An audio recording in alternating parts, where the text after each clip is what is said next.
Hey guys, it is Meal Prep Sunday and it is like 12 o'clock on the dot right now. So I guess I got done about when I wanted to. But it took me a little longer today because I am working on that Korean beef bowl recipe for you. And so I'm going to show you that in just a couple minutes. But don't forget, Meal Prep Sunday is not something you are required to do, and it is not something that you have to do that looks just like mine by any means. Meal prep is something that looks different for everybody. So just do what works for you. If you want to do this whole component meal prep like I do and you find out that it's not really working, don't worry about it. It's totally fine. I can help you find a meal prep strategy that works best for you. If that is something you are interested in, put prep down in the comments, okay? And I will reach out to you and we will talk about meal prep and maybe some strategies to get you on the path to this meal prep excitingness over here. Yes, excitingness is a word today. I didn't have enough coffee, if you can tell. All right, so I'm going to show you everything I made this morning, and I have something kind of exciting to show you at the end, or I think exciting. We're going to follow up on that meal prep hack from last week with the lettuce. Okay, hopefully it's not gross. All right, we're going to check it out though in a few minutes, but first I just wanted to show you what we're having for breakfast. Our typical eggs are all ready to go for sandwiches, but I realized I've never actually shown you what our sandwiches look like. So I prep these ahead too. Remember, I do two at a time. Whoa, two at a time. Yeah, that's what I'm trying to say. Okay, so here it's actually our homemade bread. So what we do is we make it and then I slice it in half. So each sandwich, I guess, has one slice of bread. It has egg and cheese, and since this one's for my husband, it has the habanero cheese. I like habanero too, but I like cheddar better. So, you know, it's all good. Put some cheese on there and I'm happy. But anyways, I make these 2 days in advance. I don't make them yes, Becky, these are very delicious. I don't make them too far in advance just because I feel like it gets kind of soggy after a couple days, but 2 days seems to be good. And obviously it's not going to be this crispy. Okay. Oh, and I do not do this in the toaster. Here's my little secret tip. So I make my eggs in the frying pan, right? And I take those out because otherwise they're going to burn. And then I actually put the bread in the frying pan with just a little bit of oil. Okay, you could use butter if you want to, if you want the extra flavor, but it just helps it get crispy, but also maybe that's why these are good after a couple days. I don't actually know if that's why, but I do know these are delicious. And so for a little bit of time, I was actually making our toast for sandwiches in the air fryer, which was super convenient, but it just didn't have that like extra little bit of goodness. So we're back to this in the frying pan. All right, so I make those a couple days in advance, and the husband actually makes our homemade bread every week in our bread machine. Sometime I'm gonna have to show you on the live what that looks like because it's super easy to do. And I have a recipe up on the Cheesy Nutrition blog as well. So if you're interested in trying that out, you can hit me up or you can look on the website. But this is what our sandwiches look like. And then I have the eggs already done for the rest of the week. And no, they don't go bad. Maybe if you left them till next Sunday, but they're good Monday to Friday for us. So that's our breakfast, of course, with some fruit. This week I have, what do I have? Bananas, apples, oranges. Kind of boring, I guess. All right, lunch is not boring. Ready? We're having chimichangas again. I know we just had these 2 weeks ago, but they're super delicious. They're very easy. And they actually freeze really well. Not that I have a chance to freeze them normally, but these are our baked chimichangas. Super creamy sauce. You can fill it with whatever ground meat you want to use. I mean, maybe not lamb. I don't know. Maybe it's good with lamb. Try it with lamb. Tell me how it goes. I'm not going to spend that much money on lamb. But these are baked chimichangas. It's just ground meat mixed with a little bit of salsa, and I usually add some jalapeno in there. And we wrap that up in tortillas with cheese, of course. We use shredded Mexican, but you can use whatever you have available. Roll it up, and then you just bake them first so that they get kind of crispy. So, you guys hear that? Yeah, okay. So the tortillas get kind of crispy, kind of like when you buy a chimichanga at a restaurant and they come out all fried and delicious. Only these are not 17,000 calories a piece. All right. Then we make a creamy sauce, and it's super easy to do. So it's really just a few ingredients. It's chicken broth, and of course, if you were making these vegetarian and you did beans on the inside, you could use vegetable broth. And then in a separate little container, like something, I don't know, something that's kind of deep so you can whisk in it. We add half and half and some flour, and you just mix that up. And then I add cumin in there. And then you pour that into the beef, nope, not beef broth, chicken broth that you had cooking on the stove, which I didn't tell you to do. So hopefully you're not doing this step by step, because otherwise you're going to be in trouble. But you're going to heat the broth up, then you're going to put in the flour cream mixture, and then it just kind of turns into this thick and rich sauce, and then you just dump in a can of the green chilies. That's it. It's so good. And then you pour it on top, or you can eat it with a spoon. I'm not going to judge. It's that delicious. Yeah, I've never frozen the sauce by itself, so I don't know if you can meal prep that like weeks in advance all by itself. If you try it, let me know how it goes, because that'd be fantastic to know. All right, that's lunch. Of course, we have baby carrots to go with it, more fruit. I don't remember what else I have for lunches this week. Some coconut yogurt. Delicious. All right, we have 3 dinners this week, right? 3, I think. Yeah, 3. Forgot. I've meal prepped all this and I can't even remember. But we have 3 things this week, and we are super excited because we're having Korean beef bowls again. So this is the beef mixture. Okay, it smells so good. The cool thing is I'm using something instead of soy sauce, because I don't know about you, but I get kind of annoyed with like, oh, this Asian recipe calls for like a half cup of soy sauce, which is fine. It doesn't seem like that much, but you're putting like a ridiculous amount of sodium in your food. So I'm trying coconut aminos. Have you guys tried this? Let me know in the comments if you have. But I tried it, when did we have this? 2 weeks ago. Okay, I put it in here. I didn't tell the husband that I was using something that's called coconut aminos, because he would have freaked out and been like, I hate coconut. So I didn't tell him.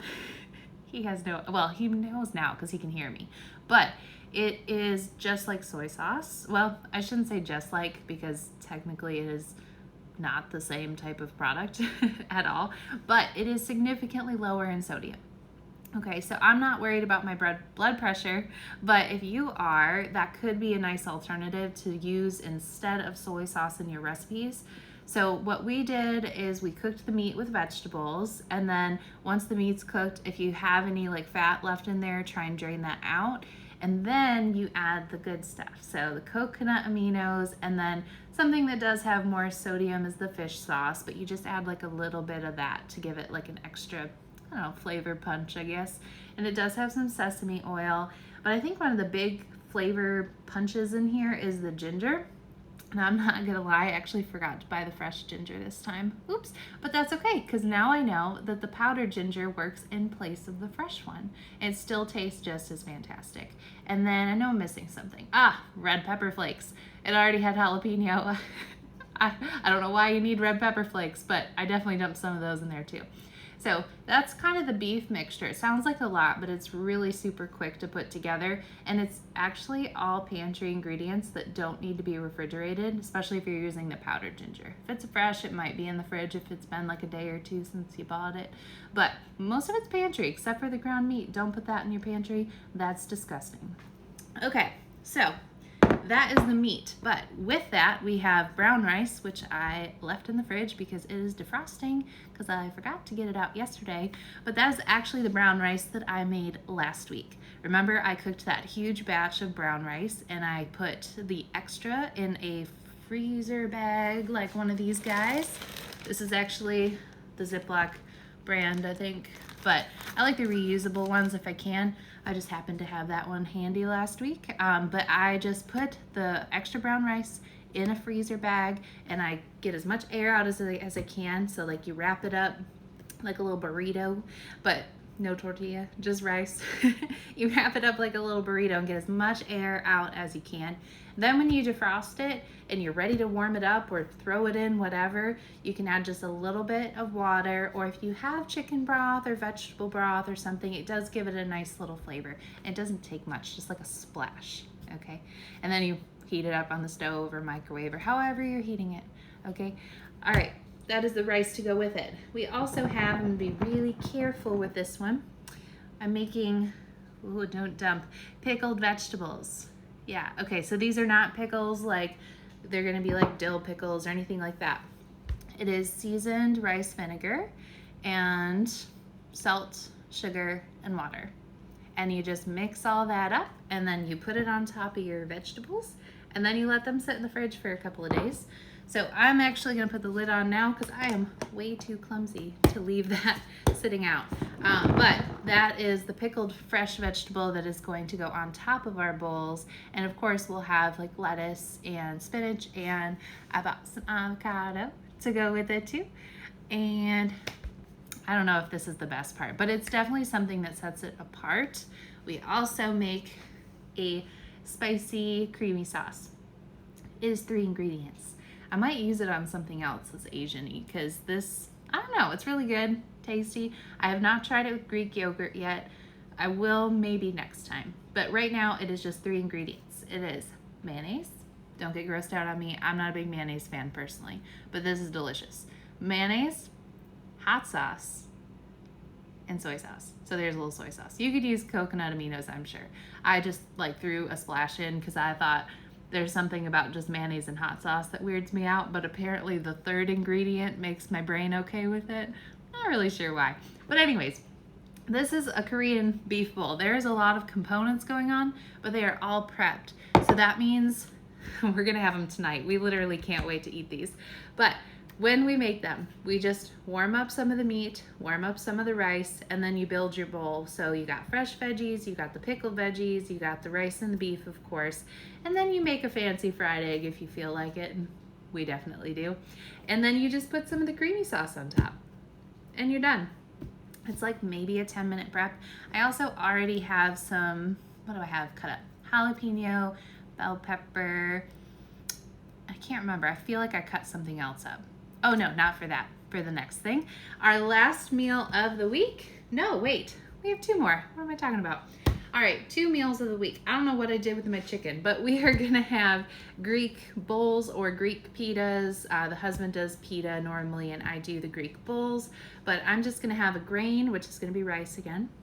We're gonna do rice, chicken, which I've already cooked. It was in the freezer. It was actually one of those like pre-baby things.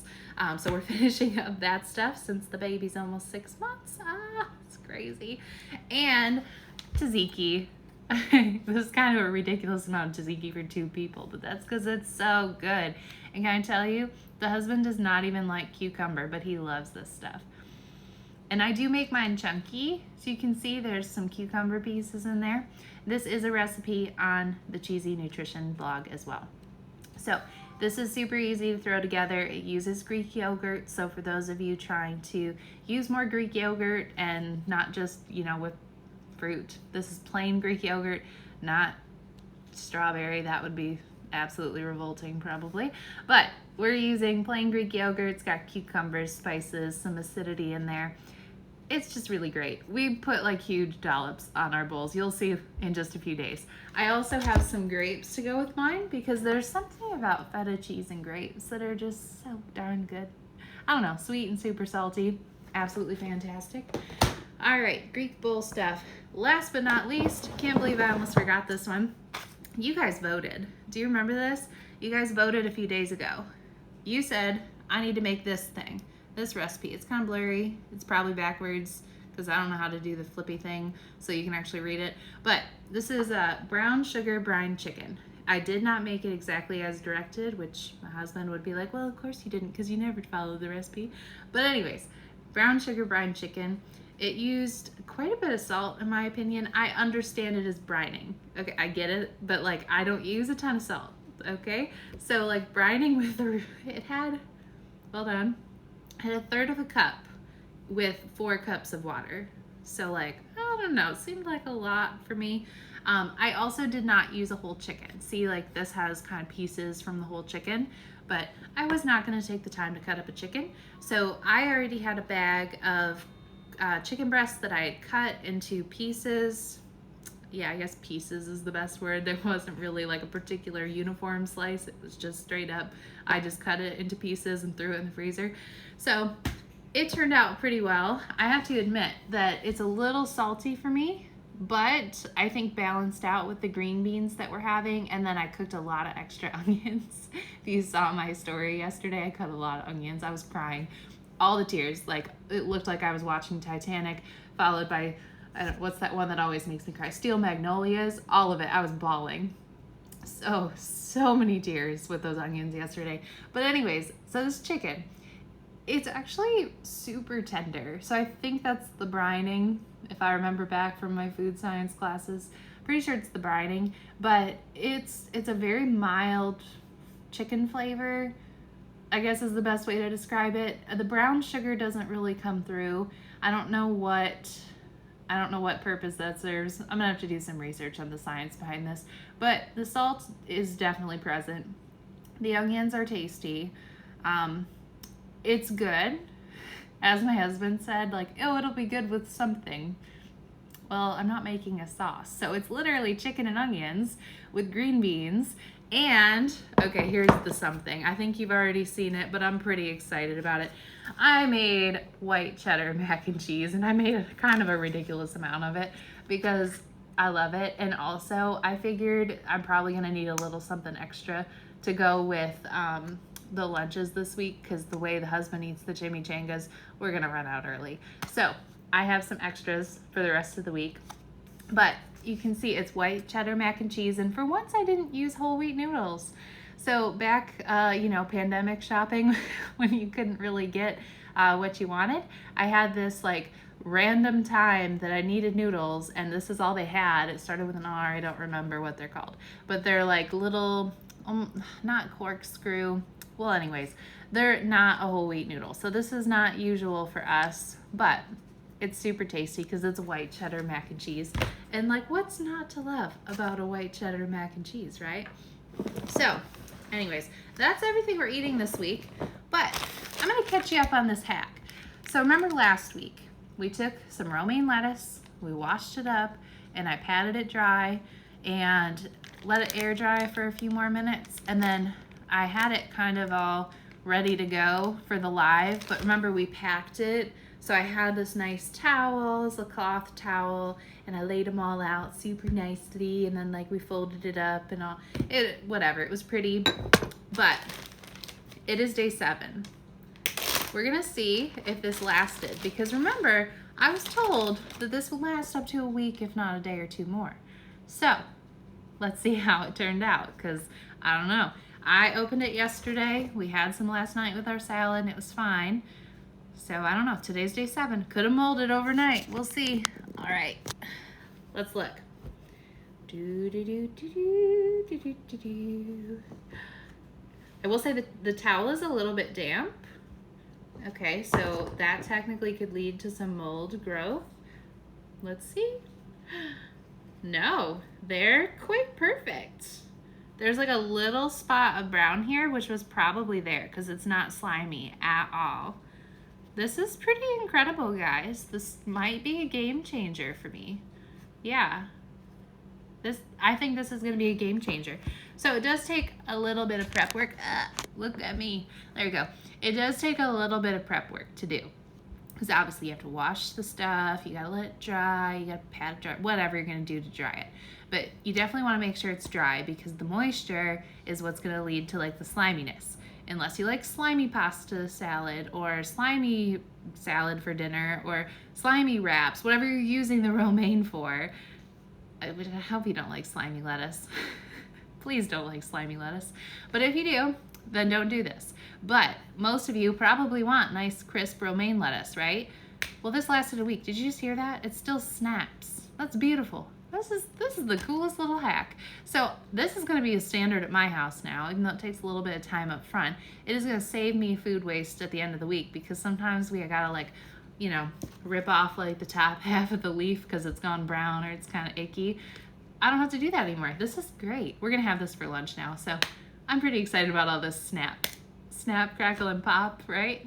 Although not Rice Krispies. Now I kind of want a Rice Krispie. Somebody make me Rice Krispies. All right, I'm done cooking for the day. I'm getting out of the kitchen. I'm gonna grate a little bit, and then I'm gonna relax and play video games because it's Sunday, and I just want a little bit of time off, all right? Okay, everybody, have a fantastic week, and tell me what you prepped for the week, or if you are not prepping and you want to, just put down prep in the comments, and I will talk with you about how you can get into prepping in some way, shape, or form that's not going to take over your life or make you feel like you're in the kitchen for 6 hours on a Sunday or a Saturday or a Tuesday or a Wednesday.